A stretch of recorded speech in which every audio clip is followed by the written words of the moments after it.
Les contraintes budgétaires pour les missions locales, à travers les différentes conventions d'objectifs, font partie d'un plan d'ensemble qui voit le désengagement de l'État.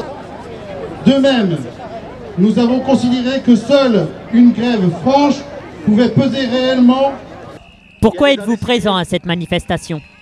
On est là pour, avant tout, pour défendre la jeunesse qui est complètement aujourd'hui sacrifiée puisqu'on diminue les baisses, les fonds de l'État et on nous oblige aussi par la convention pluriannuelle d'objectifs à faire du travail à la chaîne et ne plus prendre le jeune et son accompagnement dans la globalité. La mission locale du Mans est très fortement mobilisée, les conseillers et aussi les chargés d'accueil, les services civiques, les responsables de secteur. Donc tout ça pour montrer la forte implication des salariés pour défendre les moyens accordés aux missions locales pour les jeunes. C'est pour défendre la cause des jeunes et puis le réseau des missions locales et les conseillers et les salariés des missions locales qui font un travail depuis une trentaine d'années remarquable.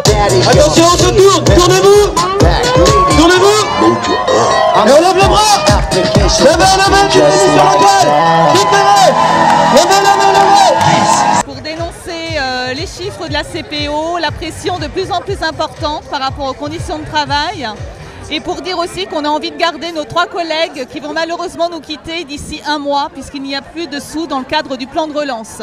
Donc ça veut dire plus de travail pour les conseillères qui restent. On est venu manifester pour nos jeunes, pour qu'on ait toujours les mêmes moyens, qu'on ait le même nombre de conseillers pour pouvoir suivre aussi bien nos jeunes qu'on l'a fait jusqu'ici et puis pour garder nos CDD qu'on a aujourd'hui et qu'on ne voudrait pas laisser tomber l'année prochaine. Pour aujourd'hui, pour dire au gouvernement qu'il faut des moyens pour l'insertion des jeunes, pour les jeunes et pour le réseau des missions locales pour les accompagner et que nous refusons la politique du chiffre qu'on veut nous imposer, c'est-à-dire la perte de la qualité de notre travail d'accompagnement.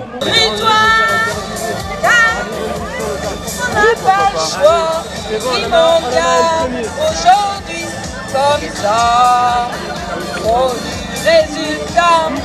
Pour la CFDT, ce mouvement est très important.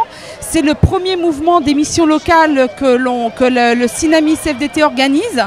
Et le fait d'avoir 1500 à 2000 salariés plus accompagnés de jeunes pour exprimer leur colère, leurs difficultés de l'accès à l'emploi, moi je trouve que c'est une manifestation qui est originale. Combien de personnes attendez-vous à la manifestation qui aura lieu aujourd'hui ? Enfin, qui a lieu aujourd'hui ?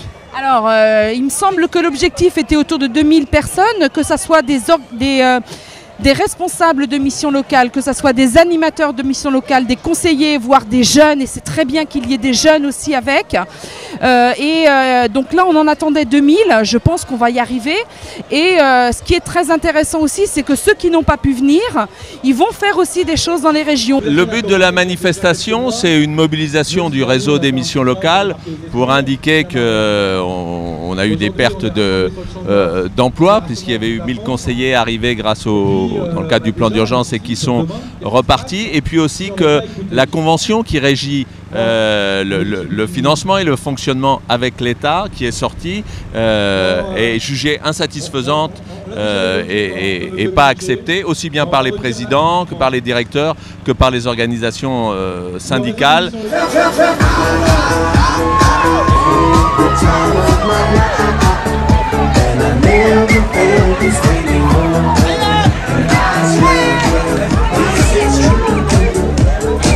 Pensez-vous que toutes ces manifestations qui vont avoir lieu vont avoir un impact ?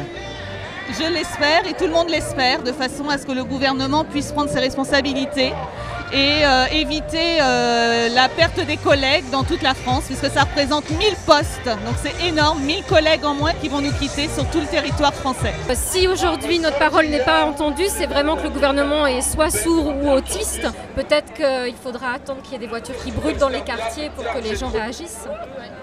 Les missions locales existent depuis 1982. Et je pense qu'il est quand même grand temps de prendre en compte le travail et tous les efforts de tout le réseau des missions locales. Et ces manifestations sont là déjà pour dire que les missions locales existent, qu'elles font un travail extraordinaire sur le terrain.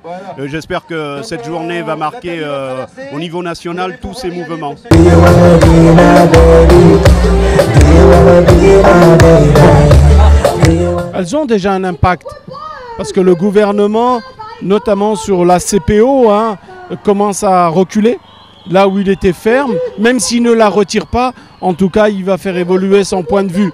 Mais nous sommes d'une très grande vigilance. On est 22 salariés, mais on est tous présents aujourd'hui. Je pense que c'est important de défendre notre avenir et surtout celui des jeunes. En tout cas, on fait tout pour qu'il y ait un impact vis-à-vis du gouvernement. Ce qu'il faut savoir aujourd'hui, c'est qu'il y a des accords de signés pour l'emploi des jeunes, où la mission locale va être opérateur dans le cadre de l'accompagnement des jeunes vers l'emploi. Maintenant, il faut donner des modalités d'action, des moyens précis pour que ces accords-là interprofessionnels qui ont été signés entre autres par la CFDT puissent rentrer dans les faits. Et ça, c'est quelque chose d'important. Il ne faut pas que ça reste lettre morte. On ne peut pas à un moment donné enlever des moyens et dire que la mission locale, elle est opérateur. Il faut les deux.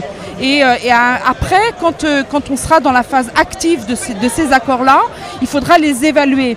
Et la mission locale est très bien placée, elle a une pratique, elle a une connaissance, elle a de l'expérience sur l'accompagnement des jeunes vers l'emploi.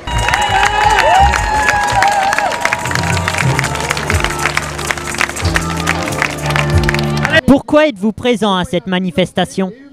Parce que je crois que c'est la première fois qu'il y a autant de conseillers, de salariés des missions locales qui sont réunis. On réunit souvent les directeurs, les présidents se réunissent, mais les vrais salariés, ceux qui sont directement en contact avec les jeunes, c'est la première fois que j'en vois autant réunis. Quel message voulez-vous faire passer aux gens qui nous regardent?